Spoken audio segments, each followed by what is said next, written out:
सावन के पूर्व बेला में वीरेंद्र तिवारी विप्र आकाशवाणी एवं टी सीरीज गायक की तरफ से रुआ सभी का हार्दिक स्वागत अभिनंदन करते हुए एक भगवान भोलेनाथ के भजन बहुत बढ़िया लेके आयल बनी।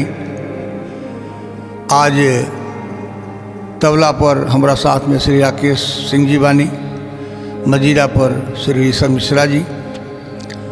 ध्यान देव सभे एक में गाना में शैर भी बा, तो भगवान ने भक्त के लड़ाई कैसे फैल बा उस शैर बताई, एक बाद भजन है।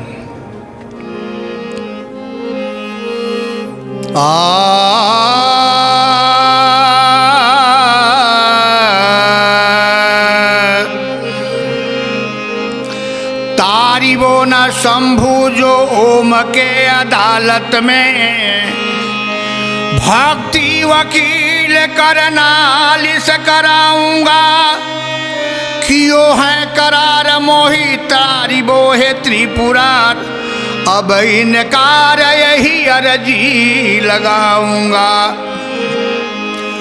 होत महापातकी पैपातकी दुर्गेश में अनेक पातकिन के नजीरे दिखाऊंगा।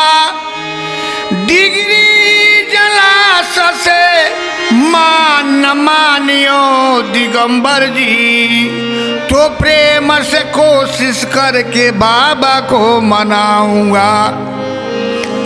केस फूलदारी से बाबा ना मानब, गोर पर जाके गिरे के बा, चौकट में कपार पटके के बा, एक बाद भजन। के नहीं खजानती भोला हो,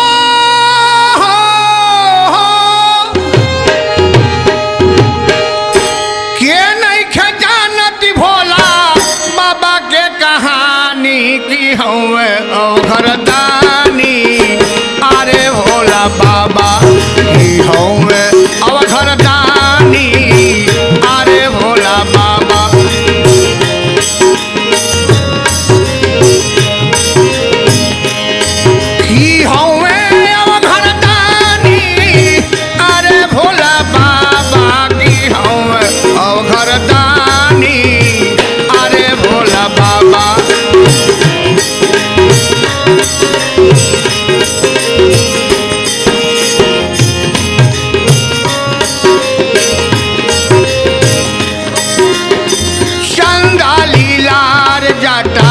गंगा जी विराजेली।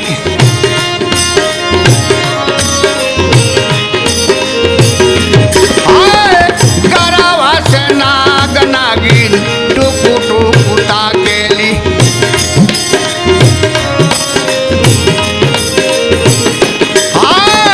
चंदा लीलार जटा गंगा जी विराजेली। गरदन से नाग नागिन टुकु टुकु ताकेल।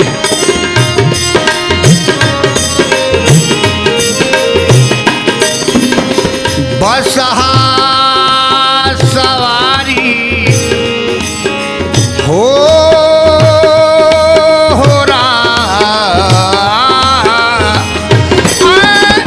बसहा सवारी शंकर, बसहा सवारी शंकर, उनके के जानी की हम अवघरदानी।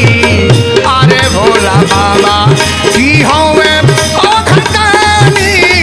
अरे भोला बाबा की हम अवघरदानी। अरे भोला बाबा की हमें अवघरदानी। अरे भोला बाबा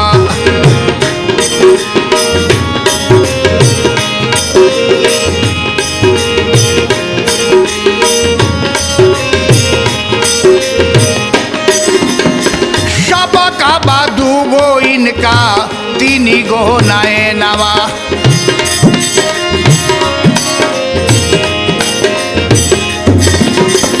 भांग धतूर इनकर हौवे भोजनवा।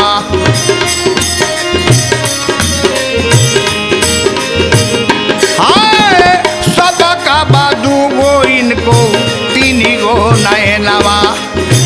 भांग धतूर इनकर हौवे भोजनवा। बार पार्वती माता माता हो रहा माता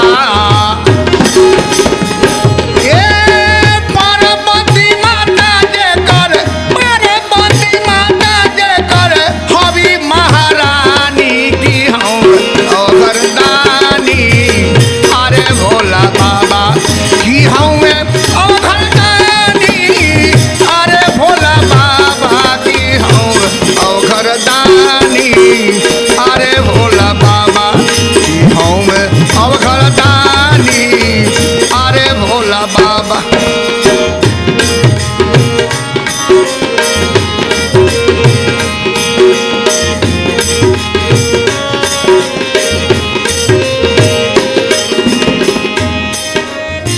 दारा में बाघम्बर देह में भभूति लगावेल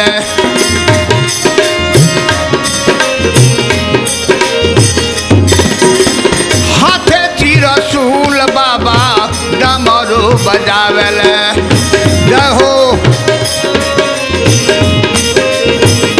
हाय दारा में बाघम्बर देह में भभूति लगावेल हाथ रसूल बाबा डमरू बजावेल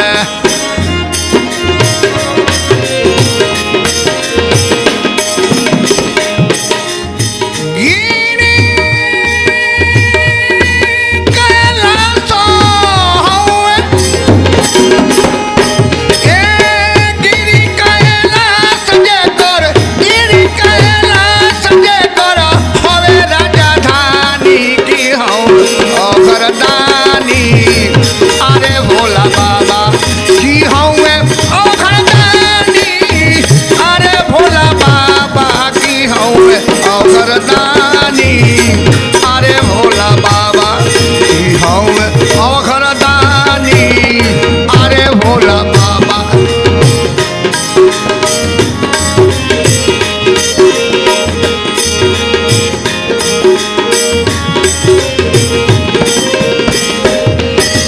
बहुत सुंदर राकेश सिंह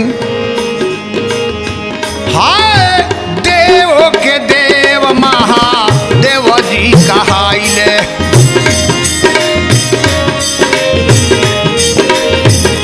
हाय भगतन के दुख बाबा छनहि मिटाइले